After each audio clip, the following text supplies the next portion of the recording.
Filling in the gap between episodes 4, A New Hope, and 5, The Empire Strikes Back, we are here discussing Marvel Comics Star Wars number 3. During the period of time after the Rebels destroyed the Death Star, Princess Leia and her team were sent to attack a weapons facility on Cymoon 1 in the Corellian system, a mission which began 2 issues prior. The previous issue ended with our Rebel friends getting caught in the middle of a firefight. Luke was blasting through the enemies on a speeder bike. Han and Leia had commandeered an Imperial walker. C-3PO was in the process of being dismantled by scavengers near the Millennium Falcon, and Chewbacca was missing in action. In this issue, the battle continues. Just when all hope seemed lost for C-3PO, Chewbacca comes to the rescue, blasting through the scavengers and recovering all the dismantled parts of the protocol droid. Han and Leia, relieved that Chewbacca is still alive, find themselves facing a whole armada of assault tanks, scout walkers, and combat speeders. Han declares, "Remind me to never attack another weapons factory." Luke is being chased all over the factory by stormtroopers who have also boarded speeder bikes to pursue him. Luke, using a combination of below-average lightsaber techniques and above-average piloting skills, manages to shake off or destroy most of his attackers. Vader calls for more troops to hold the rebels at bay. He then proceeds to draw out his lightsaber and approach the stolen Imperial walker, hacking away at various parts of the walker in an attempt to bring it to the ground. Han calls out to Chewbacca, who is diligently working to repair the Falcon. Han, hoping to find that the Falcon was on its way to the rescue, discovers that Chewbacca estimates the repairs to take a day and a half to complete. The image here is drawn in such a way that resembles Chewbacca's repair efforts prior to the Battle of Hoth in The Empire Strikes Back. Vader succeeds in crippling the walker, sending it crashing down with Han and Leia still on board.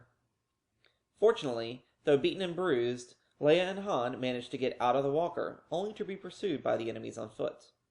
Luke finally reaches the area and uses the speeder's blaster fire to eliminate the stormtroopers chasing them.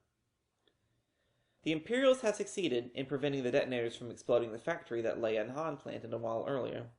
Leia tries to get Luke to follow them to safety, but Luke does not want all their efforts to be wasted.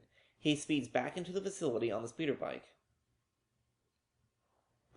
Vader sends TIE bombers to hunt down the rebels heading for the Millennium Falcon, while he boards a combat speeder and follows Luke. Luke, closely pursued by Vader, manages to reach the central power core, letting loose a barrage of blaster fire to start a core overload.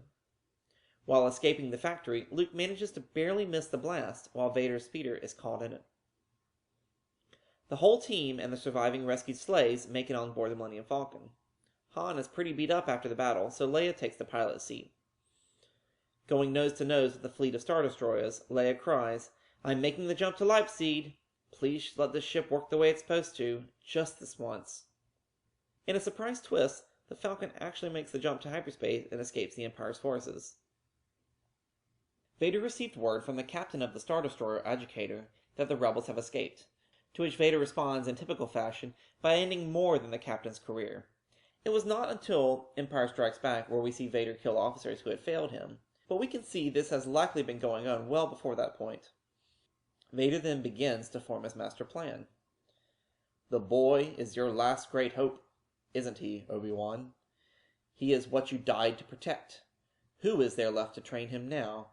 No one but me. He will be my weapon, not yours." Back on the Falcon, Luke is troubled by the events that just took place. Luke says, "Vader was right. I'm no Jedi, and with Ben Kenobi dead, I never will be." We can presume that Yoda and Obi-Wan were the only Jedi he had ever met on his path to becoming a Jedi himself. How does Luke begin to discover the ways of the Force on his own? And how does he begin to train himself?